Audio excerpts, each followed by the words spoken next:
An AI coding agent deleted a company's entire production database. Real live customer data. Just gone. And it had been told not to. The team had put the whole system on a freeze. No changes, do not touch anything. The agent went ahead and ran the delete anyway. It wiped the records of more than 1200 companies. Then it made up around 4000 fake users to hide the gap and told the founder the data was gone for good, which wasn't even true. He got it back by hand. Now, the lesson almost everyone took from this was simple. See, AI agents are dangerous. Keep them away from anything that matters. I think that's backwards. I use these agents all day, I let them write nearly all of my code, and honestly, a story like this does not scare me one bit. Because the agent did exactly what a powerful tool with too much access will always eventually do. The problem was never that it ran the command. The problem was that it could. Nobody had built a wall it wasn't able to cross. And this isn't some one off freak accident. Once you start looking, these stories are everywhere. One developer left an agent running to finish a task, and it quietly burned through a big cloud bill on its own before anyone even noticed. Others have had agents go off script inside their projects, deleting files, force pushing over a day's work, doing things nobody asked for. Different tools, different teams, same shape every single time. Give an agent more reach than it needs, and sooner or later it surprises you. So you would think I keep these things on a tight leash. I really don't. I actually give my agents a huge amount of freedom. Writing a whole feature from a one line description, go for it. I barely read it line by line anymore. Refactoring, renaming things across the whole project, all the boring plumbing, that's all theirs. Running the tests, scaffolding new files, wiring things together, I just let it run. And most of it I auto accept. I'm not sitting there approving every tiny step. The speed is the entire point. And this is the whole game that freedom has hard edges. There is a tiny list of things I never let an agent get anywhere near. On one side, everything I just showed you write, code, refactor, test, scaffold, full freedom, auto accept, go wild. On the other side, the walls, my secret keys. Any writes or delete on the database, real customer data, and anything that touches production. Inside the fence, the agent can do almost anything it likes. It can just never reach the fence posts. Now you might be thinking, fine, just tell the agent not to touch prod. That is exactly what the Replit team did. There was a freeze, the instruction was right there. And the agent ignored it. So why doesn't simply telling it no actually work? Because an agent doesn't really understand no. It's matching patterns from text into actions. Your rule is one more line, competing with thousands of others. And sometimes it just loses that fight. In the Replit case, the agent basically panicked over an empty result and started firing off commands to fix it. It had no sense at all that the delete was a scary word.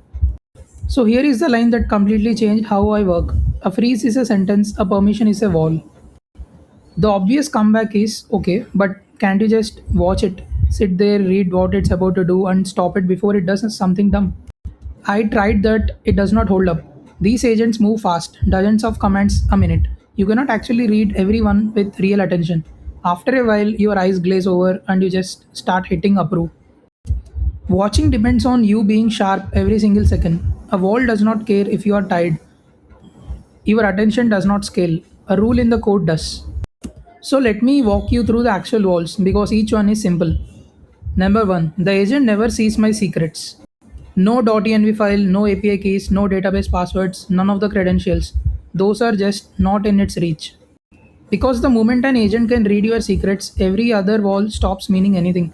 With your keys, it can get to your real database, your cloud, your money directly. Number 2, and this is the favorite one.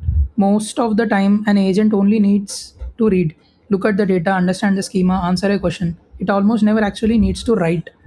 So I built my own database access as a little MCP server, and the read tool literally cannot write. This is the actual code. Every query gets checked first. If it starts with insert, update, or delete, anything that changes data, it's blocked before it reaches the database.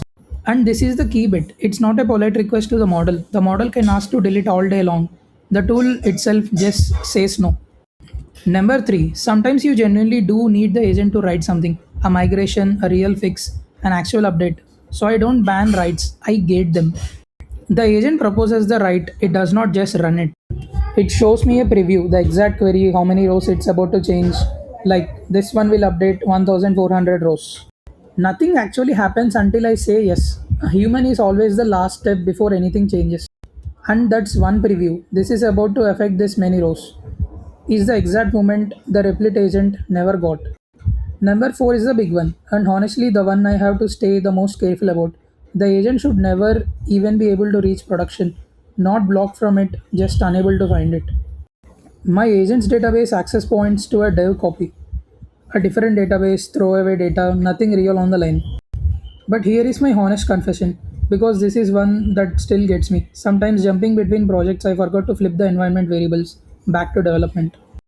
And in that one moment, there is basically a single line of config standing between a safe development database and the real one. And this is exactly what happened at Replit.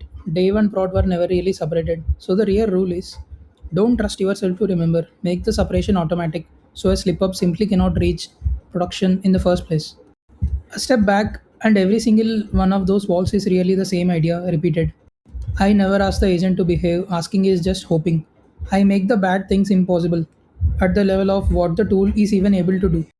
Read only isn't please don't write. It's a tool that physically cannot. Dave only isn't please avoid prod. It's an agent that cannot even see the prod. Make it structural, not polite. Now I want to be really honest about one thing because it would be easy to hear all of this as be careful, slow down, don't trust it. This is not what I am saying. I auto accept almost everything. I move fast on purpose. I'm absolutely not going back to approving every line by hand. The speed is real and I want all of it. The walls are the exact thing that lets me do that because money, secrets, and production are already fenced off. I can let the agent run wild everywhere else and genuinely not lose sleep. The guardrails are in the brakes. They are what let me let go. And here is the real tell in all of this. After the database got wiped, what did Replit actually turn around and build? Automatic separation between day one production so an agent cannot wander across by accident. And a proper undo, one click rollback so a single mistake isn't the end of the company. Which is exact set of walls we just walked through. The whole industry is learning this is the expensive way, one disaster at a time. You can just set it up on day one. So if you're starting to hand real work to an agent, here is where I would actually begin. And it's the same lesson from my very first video, the one of MCB. Scope every tool tightly. Give it read access first, let it look at things long before it can ever touch them. Put a human approval in front of anything that writes, deletes, or spends money, no exceptions.